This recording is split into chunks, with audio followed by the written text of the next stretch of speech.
Alors salut tout le monde, aujourd'hui je vais faire ce que je vous ai dit lors de la précédente vidéo. Je vous avais dit que j'allais essayer de filmer mon écran, de mettre mon visage dans le coin et de filmer mon écran pour vous expliquer comment procède, comment marche PrestaShop en fait. Voilà. Et donc aujourd'hui, bon, ben, je vais essayer là, courant du mois, de vous faire des vidéos qui sont sur le thème de PrestaShop, mais je vais essayer aussi d'y aller étape par étape. Et pour démarrer, qu'est-ce qu'il faut? Il faut un hébergement.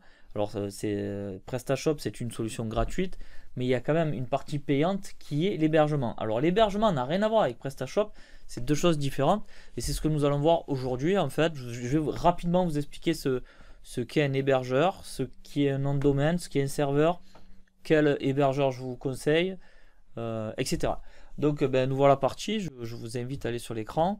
Et donc, quel hébergeur choisir pour PrestaShop? Alors déjà, dans un premier temps, pour ceux qui ne savent pas ce que c'est un hébergement, c'est possible que pas tout le monde sache. Donc, un hébergement, c'est quoi en fait? Un hébergement, c'est une sorte d'ordinateur sur lequel il va y avoir justement PrestaShop, le logiciel de votre boutique en ligne sur ce serveur. Alors, on va aller sur Internet et je vais vous montrer serveur web.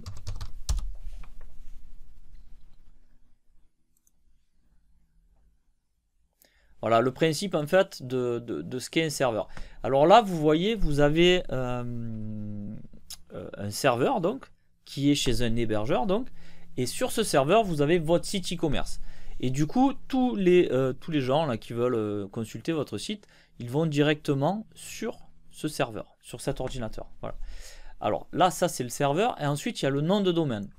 Alors en gros, le nom de domaine c'est quoi? C'est un petit peu votre adresse. On va dire que chez vous, ben voilà, ben, votre adresse c'est Tartampion, quartier, etc.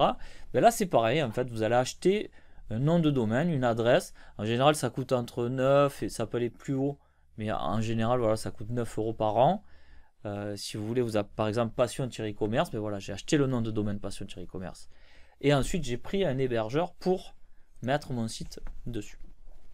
Donc voilà, j'espère que c'est clair. Si c'est pas clair, vous n'hésitez pas à vous poser les questions en commentaire.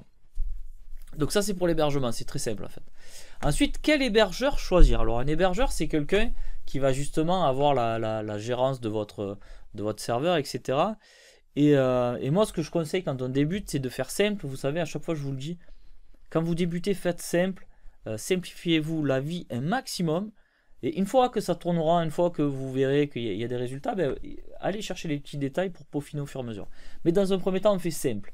Donc, quel hébergeur choisir? Ben, est-ce qu'il faut le prendre en France? Est-ce qu'il faut le prendre en Amérique parce qu'il coûte moins cher?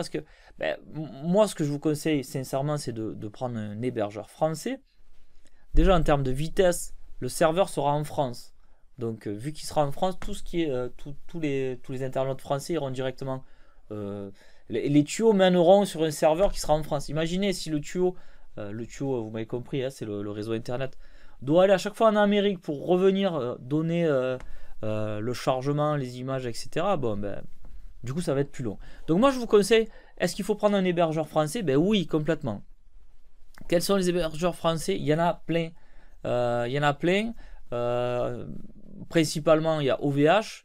OVH qui est une solution française, je crois que c'est les numéros 1 européens si j'ai pas de bêtises. Moi j'utilise OVH, j'utilise PHPNet, j'utilise One and One, alors bon One and One, mais c'est aussi un hébergeur français. Il y en a plein, il y en a plein d'autres. Et moi vraiment ce que je vous conseille c'est ça. Ensuite, on en revient à ce que je vous disais, le moins cher, pas le moins cher. Faut savoir qu'une boutique PrestaShop, quand même ça demande pas mal de ressources. Alors si vous me suivez, vous savez que j'ai une boutique en ligne qui a été faite maison et une autre qui est sur PrestaShop. Donc notre boutique en ligne qui a maintenant 10 ans, notre boutique faite maison pardon, qui a maintenant 10 ans, a une technologie hyper simple. C'est-à-dire que avec le premier hébergement mutualisé, je vous expliquerai plus tard ce que ça veut dire, avec le premier hébergement allez, on va dire à 100 euros par an, la boutique tourne. Maintenant, sur du PrestaShop, c'est un petit peu plus compliqué parce que ça demande beaucoup plus de ressources. Quand le client va passer, admettons, va créer un compte, il va remplir plusieurs données dans des tables. Je ne veux pas vous embrouiller trop, hein, mais en fait, ça demande beaucoup plus de ressources qu'un simple site des années 2010, voilà, d'il y a 10 ans en arrière. Parce que maintenant, les sites font beaucoup plus de choses. Donc, le moins cher, je ne vous conseille pas. Je vous conseille les premiers prix.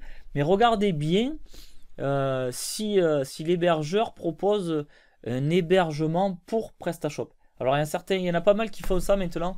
Il y a 5 ans en arrière, ça n'existait pas. Et là, maintenant, vraiment, les hébergeurs ont compris que PrestaShop, c'était quand même une plateforme e-commerce assez standard et assez répandue. Donc, ils ont adapté leur hébergement en fonction des plateformes. Donc, le moins cher, je ne vous conseille pas. Essayez au moins. Ce que vous pouvez faire, c'est tester.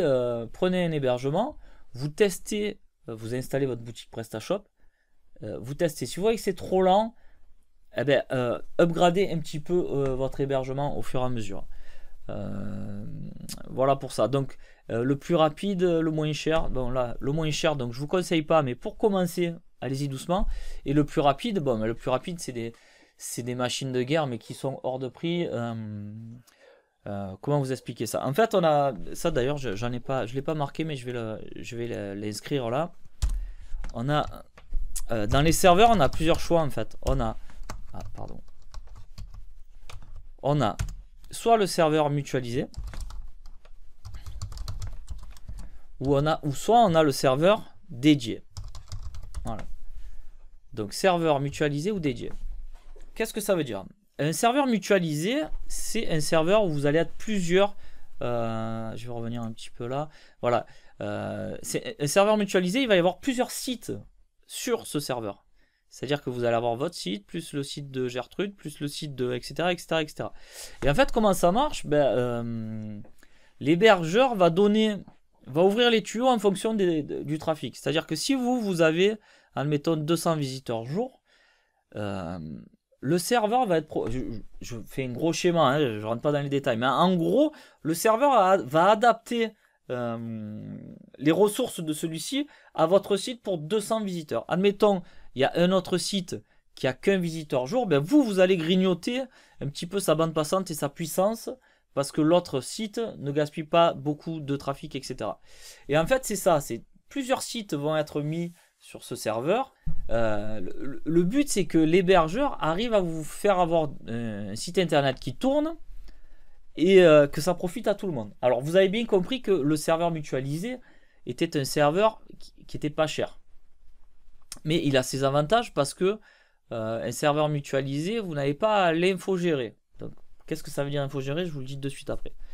Un serveur infogéré, en fait, vous êtes tout seul, à contrario du mutualisé. Donc, vous êtes tout seul, vous avez votre serveur et vous avez votre site dessus. Par contre, s'il arrive un plantage, s'il arrive une attaque, s'il y a des hackers qui veulent venir regarder un petit peu votre base de données, vous êtes tout seul à gérer ce serveur. C'est-à-dire que c'est à vous de le redémarrer, c'est à vous de le maintenir, etc. Alors, il existe des personnes qui font ça toute la journée, qui s'appellent des infogérants. Et en plus du serveur, il faut payer une personne en plus. Et là, ça commence à devenir cher. Alors ça, moi, pour mon site qui est fait maison, j'ai un infogérant avec un serveur dédié. Mais pour commencer, c'est trop compliqué. C'est trop compliqué de une parce que ça va vous prendre le chou à gérer ce style de choses. Et de deux, ça va vous coûter de l'argent. Donc, on fait simple. On reste simple. Je vous conseille fortement de prendre chez un hébergeur la solution mutualisée qui est dédiée à PrestaShop. Toujours pareil, si vous n'avez pas compris ce que je vous dis, vous me laissez un commentaire pour que je vous explique mieux. Alors, on retourne sur la minmap. Donc ça, on est d'accord. Alors, combien ça coûte? Alors, ça dépend des hébergeurs. Mais bon, moi, je pense que pour avoir un hébergement à peu près correct en mutualisé, il vous faut à peu près une dizaine d'euros par mois minimum. Et après, ça peut monter jusqu'à 80 euros, 100 euros, 200 euros, 300 euros. Mais pour un site qui démarre avec quelques visiteurs, on va dire une cinquantaine de visiteurs, normalement, avec 10 euros par mois, vous devriez vous en sortir. Voilà. Ensuite, est-ce compliqué à prendre un hébergement? Alors, pourquoi je vous dis ça? Parce que je sais que vous êtes nombreux à aller sur Shopify parce que c'est une solution simple et j'arrive à le concevoir. J'arrive à concevoir qu'on n'a pas trop envie de se prendre le chou et il suffit juste de se mettre sur Shopify, de payer un abonnement et d'avoir son site. Ça, je le conçois. Mais par contre, il faut savoir que c'est pas hyper compliqué aussi d'installer une boutique PrestaShop. Pour avoir un hébergement, il suffit de créer un compte chez un hébergeur français, de choisir le bon hébergement et de créer un compte et puis d'acheter votre hébergement pour l'année. Une fois que vous avez ça, en fait, imaginez-vous que c'est comme si vous avez une sorte de disque dur à distance. Voilà, vous achetez un disque dur à distance avec un nom de domaine. L'hébergeur s'occupe de tout, d'inscrire votre nom et tout. Franchement, c'est pas compliqué à prendre un hébergement. Voilà, imaginez-vous que vous avez une disquette qui est à distance, qui est dans la France, et à vous d'installer le logiciel, la plateforme PrestaShop. Alors ça, on va le voir ensemble dans les prochaines vidéos, comment installer PrestaShop.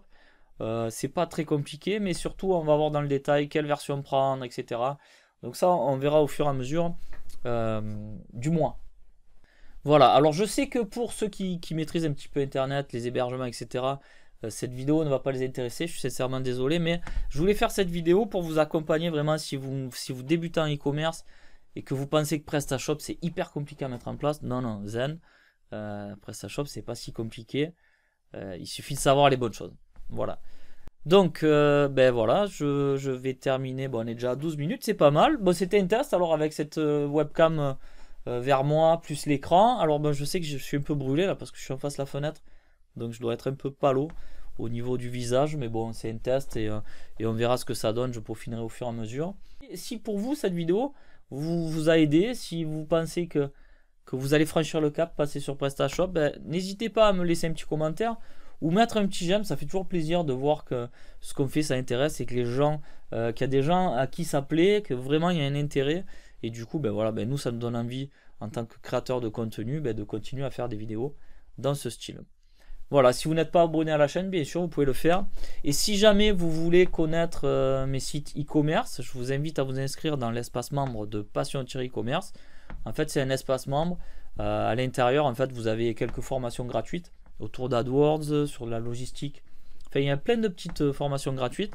Donc voilà, et en plus de ça, voilà, je vous donne l'adresse de mes sites e-commerce. Comme ça, vous voyez ce que je fais, vous voyez que c'est pas du vent, vraiment. Je suis un vrai e-commerçant comme vous et c'est mon métier et en plus de ça, c'est ma passion. Voilà, sur ce, je vous laisse, je vous souhaite un bon week-end. Bye bye.